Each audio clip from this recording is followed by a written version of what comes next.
તો ચલો વિદ્યાર્થી મિત્રો, આપણે હવે સમાજશાસ્ત્રમાં આગળ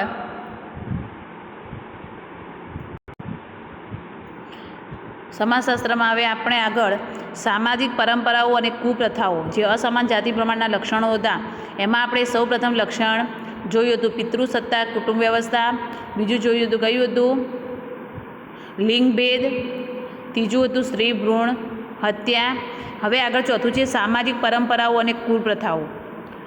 તો એના પહેલાં આપણે જે આગળ જોયું હતું સ્ત્રી ભ્રૂણ હત્યા, પરીક્ષામાં ઘણીવાર 2 માર્ક્સમાં પૂછાય છે પ્રશ્ન કે સ્ત્રી ભ્રૂણ હત્યા એટલે શું. તો સ્ત્રી ભ્રૂણ હત્યા એટલે શું, તો કે વિજ્ઞાન અને ટેકનોલોજીના વિકાસના કારણે કે હવે સોનોગ્રાફીની મદદથી ગર્ભમાં રહેલા બાળકની જાતિનું પરીક્ષણ થઈ શકે છે. આવું પરીક્ષણ કરવું એ શું છે, કાયદાકીય રીતે આમ તો ગુનો છે, છતાં પણ કેટલાક સંજોગોમાં ગર્ભમાં રહેલું બાળક જો સ્ત્રી જાતિનું હોવાનું માલુમ પડે તો ગર્ભપાત દ્વારા સ્ત્રી ભ્રૂણની હત્યા કરવામાં આવે છે, એને કે સ્ત્રી ભ્રૂણ હત્યા કહે છે. પરીક્ષામાં ઘણીવાર પ્રશ્ન પૂછાય છે, ધ્યાન રાખજો. આગળ ચોથું છે સામાજિક પરંપરાઓ અને કુપ્રથાઓ. તો અસમાન જાતિ પ્રમાણ માટે મહદઅંશે સામાજિક પરંપરાઓ, કુપ્રથાઓ અને કુરિવાજોને પણ જવાબદાર ગણી શકાય. કે અસમાન જાતિ પ્રમાણ માટે જે સામાજિક રીતિ રિવાજો છે, સામાજિક પરંપરાઓ છે, એ જે કુપ્રથાઓ છે અને કુરિવાજો છે એને પણ જવાબદાર ગણવામાં આવે છે. બાળ લગ્નો, દહેજ પ્રથા, સતી પ્રથા, દેવદાસી પ્રથા, વિધવા પુનઃલગ્નનો નિષેધ જેવી અનેક પરંપરાઓ અને કુપ્રથાઓએ સ્ત્રીઓના અસ્તિત્વ સામે પ્રશ્ન ઊભા કર્યા છે. કે જે સામાજિક કુપ્રથાઓ છે, કુરિવાજો છે, એ પણ જવાબદાર ગણી શકાય અસમાન જાતિ પ્રમાણ માટે. એમાં કે જે બાળ લગ્નો થાય છે એ, દહેજ પ્રથા, સતી પ્રથા, દેવદાસી પ્રથા, વિધવા પુનઃલગ્નનો નિષેધ, એ બધી જે પરંપરાઓ છે, એ બધી જે કુપ્રથાઓ છે એના કારણે પણ સ્ત્રીઓના અસ્તિત્વ સામે પ્રશ્ન ઊભા થયા છે. દીકરી તો પારકી થાપણ કહેવાય, દીકરીને ગાય દોરે તે જાય જેવી કહેવતો સ્ત્રીઓ અંગે પ્રવર્તી સામાજિક પરંપરાઓ અને કુપ્રથાઓની સાક્ષી પૂરે છે. કે દીકરી તો પારકી થાપણ કહેવાય, દીકરીને ગાય દોરે ત્યાં જાય, એવી બધી જે કહેવતો છે સ્ત્રીઓ માટે, એ પણ સામાજિક પરંપરાઓ અને કુપ્રથાઓની સાક્ષી પૂરે છે. સમાજના આ કુરિવાજોના જાળામાં દીકરીઓને સૌથી વધુ સહન કરવાનું આવે છે. પરિણામે કન્યા જન્મ આવકારદાયક ગણાતો નથી. કે સમાજના આ જે કુરિવાજો છે, જે પરંપરાઓ છે, કુપ્રથાઓ છે, એના કારણે દીકરીઓને ઘણું બધું સહન કરવાનું હોય છે, દીકરીઓને ઘણું બધું સહન કરવાનું આવે છે. પરિણામે દીકરી જન્મ આવકારદાયક ગણવામાં આવતો નથી. આમ સમાજની કુપ્રથાઓ અને કુરિવાજોને અસમાન જાતિ પ્રમાણની સમસ્યાનું નિર્માણ કરે છે. કે આમ જે આવી જે સમાજની કુપ્રથાઓ હોય છે, જે સમાજના કુરિવાજો હોય છે, એ અસમાન જાતિ પ્રમાણની સમસ્યાનું શું કરે છે, નિર્માણ કરે છે.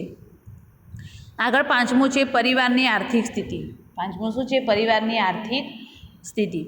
તો કે વર્તમાન સમયમાં ગરીબી, બેકારી અને મોંઘવારી જેવા આર્થિક પરિબળો માત્ર મધ્યમ અને ગરીબ વર્ગને જ નહીં પરંતુ ઉચ્ચ વર્ગને પણ સંતાનોના ઉછેરમાં અવરોધરૂપ સાબિત થઈ રહ્યા છે. કે વર્તમાન સમયમાં જે ગરીબી છે, બેકારી છે, જે મોંઘવારી છે, એ બધા જે પરિબળો છે એ મધ્યમ અને ગરીબ વર્ગને જ નહીં પરંતુ કે ઉચ્ચ વર્ગને પણ સંતાનોના ઉછેરમાં શું કરે છે, અવરોધ ઊભો કરે છે. બાળકના જન્મથી માંડીને તે જ્યાં સુધી આર્થિક રીતે પગભર ન થાય ત્યાં સુધીની બધી જ જવાબદારી માતા પિતાએ નિભાવવાની હોય છે. કે પરિવારની આર્થિક સ્થિતિ બરાબર ના હોય, અત્યારે જે મોંઘવારી વધી ગઈ છે, ગરીબી, બેકારી, મોંઘવારી છે, એના કારણે પણ આ અસમાન જાતિ પ્રમાણ ઊભું થતું હોય છે. જો અહીંયા શું કહે છે કે બાળકના જન્મથી માંડી અને જ્યાં સુધી આર્થિક રીતે પગભર ન થાય ત્યાં સુધી બાળકની બધી જ જવાબદારી માતા પિતાએ નિભાવવાની હોય છે. વળી હવે ધીમે ધીમે નાના કદના કે વિભક્ત કુટુંબોની સંખ્યા પણ વધતી ચાલી છે. કે હવે બધા સંયુક્ત કુટુંબમાં રહેતા નથી, નાના નાના કદના વિભક્ત કુટુંબો ઊભા થયા છે. આવા સંજોગોમાં પુત્ર જન્મની આશામાં કુટુંબમાં બાળકોની વધુ સંખ્યા પરિવારની હાલત કફોડી બનાવે છે. કે આવા સંજોગોમાં શું થાય છે કે પુત્ર જન્મની આશામાં કુટુંબમાં જે બાળકોની વધુ સંખ્યા, કે પુત્ર જોઈએ અને એ માટે કે વધારે બાળકો ભેગા થઈ જાય તો કે પણ પરિવારની હાલત કફોડી બની જાય છે. આ બધા કારણોસર સ્ત્રી ભ્રૂણ હત્યાના બનાવોનું પ્રમાણ વધ્યું છે. કે આ બધા કારણોથી શું થયું છે, સ્ત્રી ભ્રૂણ હત્યાના બનાવોનું પ્રમાણ વધી ગયું છે. તો બીજી તરફ આવી નબળી આર્થિક સ્થિતિમાં દંપતીને પરિવારમાં માત્ર 1 કે 2 બાળક હોય તે વધુ ઇચ્છનીય લાગે છે. તો બીજી તરફ શું લાગે છે કે આવી આર્થિક પરિસ્થિતિ હોય, આવી નબળી આર્થિક પરિસ્થિતિ હોય, એમાં પણ કે પતિ પત્નીને દંપતીને પરિવારમાં માત્ર એક કે બે જ સંતાન હોય, એક કે બે જ બાળક હોય વધારે યોગ્ય લાગે છે. આ રીતે જોઈએ તો આર્થિક પરિબળ પરોક્ષ રીતે પણ અસમાન જાતિ પ્રમાણ માટે જવાબદાર છે, કે આ આર્થિક પરિબળ છે એ પણ અસમાન જાતિ પ્રમાણ માટે જવાબદાર માનવામાં આવે છે. આગળ છઠ્ઠું છે સ્ત્રીઓનું અપમૃત્યુ. શું છે સ્ત્રીઓનું અપમૃત્યુ? તો કે જીવ વિજ્ઞાનની દ્રષ્ટિએ સ્ત્રીઓ પુરુષો કરતાં મજબૂત હોવાથી પુરુષ કરતાં લાંબુ જીવે છે. કે જીવ વિજ્ઞાન શું કહે છે કે સ્ત્રીઓ એ પુરુષો કરતાં કેવી હોય છે? મજબૂત હોય છે, અને એના કારણે પુરુષો કરતાં લાંબુ જીવે છે. પરંતુ ખામીભર્યું સામાજિક વાતાવરણ સ્ત્રીઓને અપમૃત્યુ તરફ દોરી જાય છે, કે એમનું ખામીભર્યું જો વાતાવરણ મળે તો એના કારણે સ્ત્રીઓનું અપમૃત્યુ થતું હોય છે.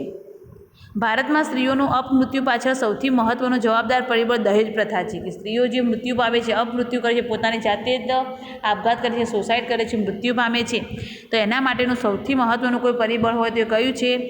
દહેજ પ્રથા છે. સાસરિયાઓ દ્વારા દહેજ માંગવાના ત્રાસના કારણે સ્ત્રી આત્મહત્યાનું અંતિમ પગલું ભરતી હોય છે, કે સાસરીઓ દ્વારા જે દહેજ માગવામાં આવે છે એ દહેજ માગવાના ત્રાસના કારણે સ્ત્રીઓ શું કરે છે? આત્મહત્યાનું અંતિમ પગલું ભરે છે.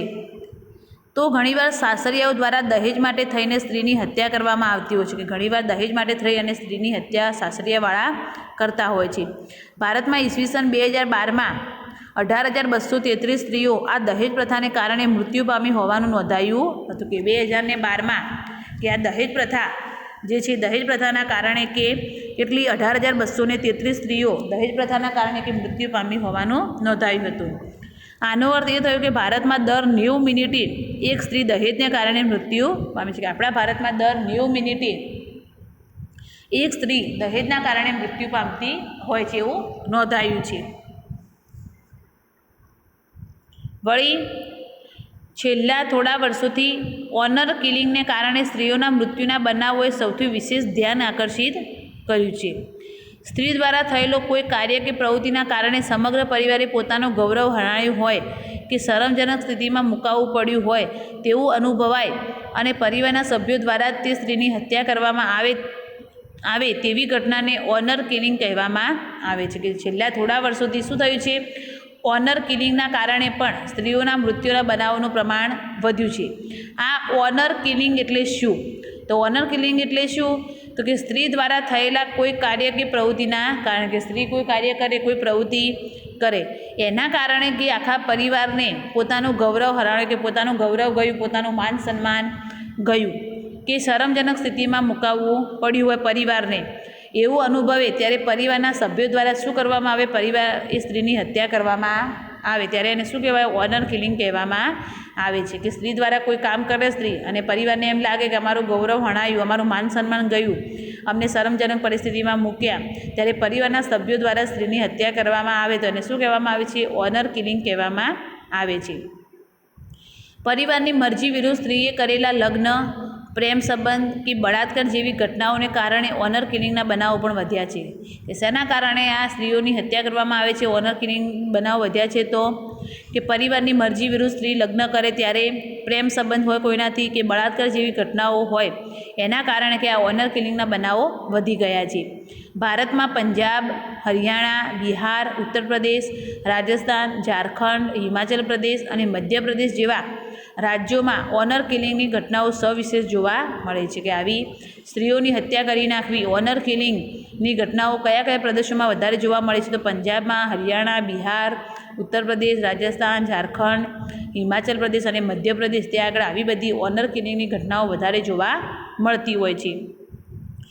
આ ઉપરાંત છૂટાછેડા, કુંવારું માતૃત્વ, બળાત્કાર, સતત અપમાન કે અવગણના, પરિવારના સભ્યો કે સાસરીઓ દ્વારા આપવામાં આવતો ત્રાસ જેવા કારણોએ પણ સ્ત્રીઓને અપમૃત્યુ કરવા તરફ ધકેલી છે.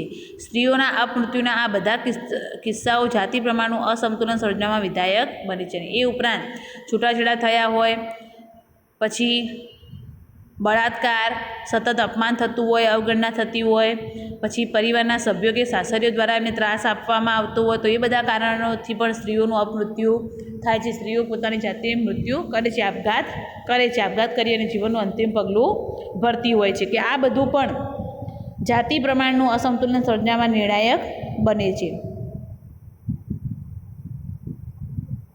એના પછી સાતમું છે સ્થળાંતર. શું છે સાતમું? સ્થળાંતર.